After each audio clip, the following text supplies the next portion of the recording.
दक्ष स्वाभिमानी तू स्वामिनी. नमस्कार. आदिशक्तीच्या 6व्या पर्वामध्ये मी संतोष सावंत आपल्या सर्वांचं अगदी मनापासून स्वागत करतो. दरवर्षी आपण विविध क्षेत्रामध्ये आपल्या कर्तृत्वाची सुवर्ण मोहर उमटवणाऱ्या विविध महिलांची ओळख या सत्राच्या माध्यमातून करून देत असतो. आज देखील आपल्या स्टुडिओमध्ये एक व्यक्तिमत्व आलेलं आहे. आपण त्यांना विचारूया, तुमचं नाव काय? नमस्कार. नमस्कार. तुमचं नाव सांगा. माझं नाव अक्षरा आकाराम कांबळे.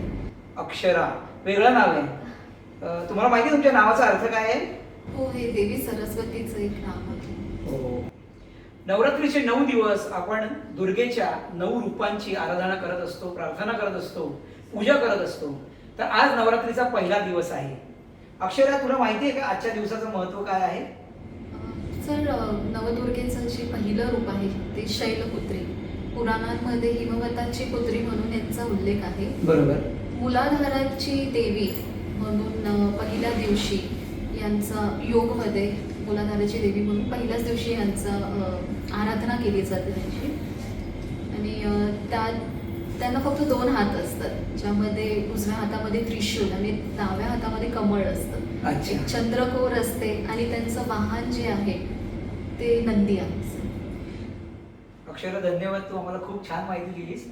तुझी ओळख करून दे, कारण तुझ्याबद्दल जाणून घ्यायला आमचे प्रेक्षक अतिशय उत्सुक आहेत. मी मूळची मुंबईचीच. माझं पदवीचं जे शिक्षण आहे ते इतिहास शाखेत महर्षी दयानंद कॉलेज म्हणून पूर्ण झालं. म्हणजे एमडी म्हणून जे फेमस आहे. हो सर, एमडी कॉलेज. पुढे मी MA आर्किओलॉजी केलं डेक्कन कॉलेज पुणे इथून. आर्किओलॉजी मध्ये? हो सर. क्या बात आहे.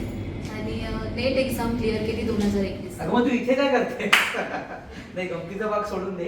लहानपणी आपल्याला लोक जेव्हा प्रश्न विचारतात की मोठं झाल्यानंतर तुम्हाला काय व्हायचंय, तर त्यावेळेस तू काय उत्तर द्यायचीस? शिक्षक व्हायचं. हा, मग तू हुशार आहेस त्यामुळे ठीक आहे, पण आता तुझं ध्येय काय आहे? आता माझं ध्येय आहे की समाज उपयोगी पडायचं सर. अच्छा. मग आधी तुला शिक्षक व्हायचं होतं आणि आता तुला समाज उपयोगी पडायचंय, पण तुला नेमकं काय करायचंय? सर, जेव्हा शिक्षक व्हायचं होतं तेव्हा हेतू होता की लोकसेवा. आणि MPSC सुद्धा लोकसेवाच आहे. हो. सो इथे जेव्हा क्लास 1 अधिकारी होऊन मी पुढे येईल तेव्हा माझ्याकडे अधिकार जास्त असतील आणि मोठ्या प्रमाणात मी लोकांची सेवा करू शकशील. पण मला एक सांग की स्पर्धा परीक्षेकडे मराठी तरुणींनी वळायला हवं, यासाठी सध्या सर्वकष प्रयत्न सुरू आहेत. तू नेमकी या क्षेत्राकडे कशी वळलीस? सर, याच्यापाठी काही आर्थिक कारणं सुद्धा होती. कारण मध्यमवर्गीय म्हटल्यावरती जे MPSC किंवा UPSC चे क्लास असतात त्याची फीस खूप जास्त असतात. आणि शिवसेनेअंतर्गत अरविंद सावंत यांनी, खासदार अरविंद सावंत यांनी जो उपक्रम सुरू केला आहे तो आमच्यासारख्या मध्यमवर्गीय लोकांना खूप मार्गदर्शक ठरतोय. आणि त्या पलीकडे विकास सर आणि प्रमोद सर जे आहेत ते आम्हाला खूप चांगलं मार्गदर्शन करतात.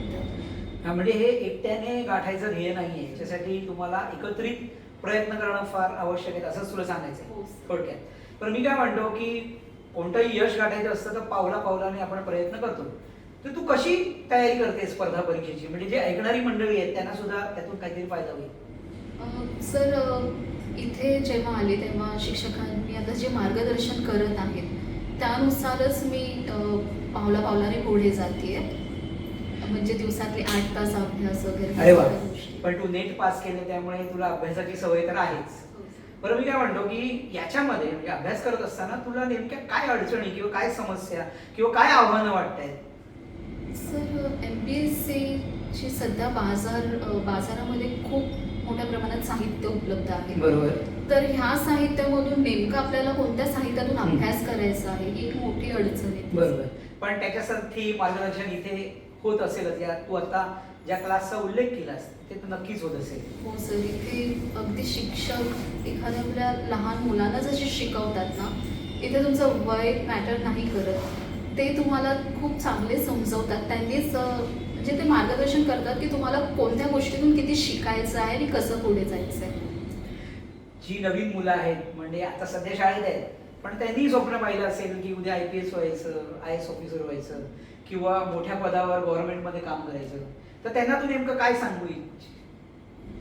त्यासाठी सर तुम्हाला मेहनती असणं गरजेचं आहे आणि तुमच्यामध्ये सातत्य असणं गरजेचं आहे.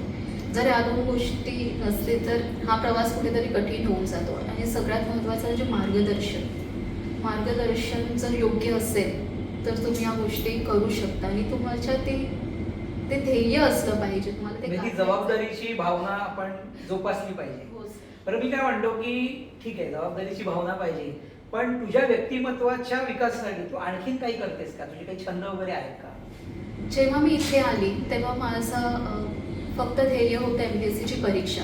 पण इथे आल्यावर जे आमचे सर आहेत, अजित सर, प्रमोद सर, विकास सर, या सरांनी आम्हाला जे मार्गदर्शन केलं ना, त्यामुळे आता असं वाटतं की फक्त MPSCच नाही तर ते सर्वांगीण विकास इकडे व्हायला सुरुवात झाली. आता जर स्पर्धा परीक्षा जरी नसली तरी स्वतःच्या पायावर खंबीरपणे उभं राहण्याची ते हिंमत देतात. क्या बात आहे. म्हणजे यश फक्त परीक्षेचं नाही, तुला आयुष्यामध्ये यशस्वी व्हायचा राजमार्ग इथे येऊन सापडलेला आहे असं म्हणायला काही हरकत नाही. आणखीन एक छोटासा प्रश्न की तुझ्या आयुष्यातली एखादी सुखद घटना आहे का की जी आमच्या प्रेक्षकांबरोबर शेअर करायला तुला आवडेल? हो नक्कीच. ती ह्या क्लासशीच म्हणजे ह्या ठिकाणाशीच ती संबंधित आहे की मी बरेच वर्ष म्हणजे एक भारताची बेरोजगारी वगैरे आहे याचा भाग मी सुद्धा होती. हो, बरोबर. माझ्याकडे जॉब नव्हता. पण इथे आली ना आणि इथे जे मला मार्गदर्शन मिळालं त्यानंतर माझा जो आत्मविश्वास वाढीस लागला आणि खूप आता मी सकारात्मक दृष्टिकोन घेऊन आयुष्यात पुढे सुरुवात केली आहे. खूप छान. तू जो दृष्टिकोन घेऊन चालायला सुरुवात केलेली आहेस, तू निश्चितपणे तुझ्या ध्येयापर्यंत पोहोचावंस ही माझ्याकडून आणि आमच्या सर्व प्रेक्षकांकडून अगदी मनोमन सदिच्छा. तू आयुष्यात जे जे काही करशील त्यात तुला प्रचंड यश मिळो याच आमच्या शुभेच्छा. धन्यवाद.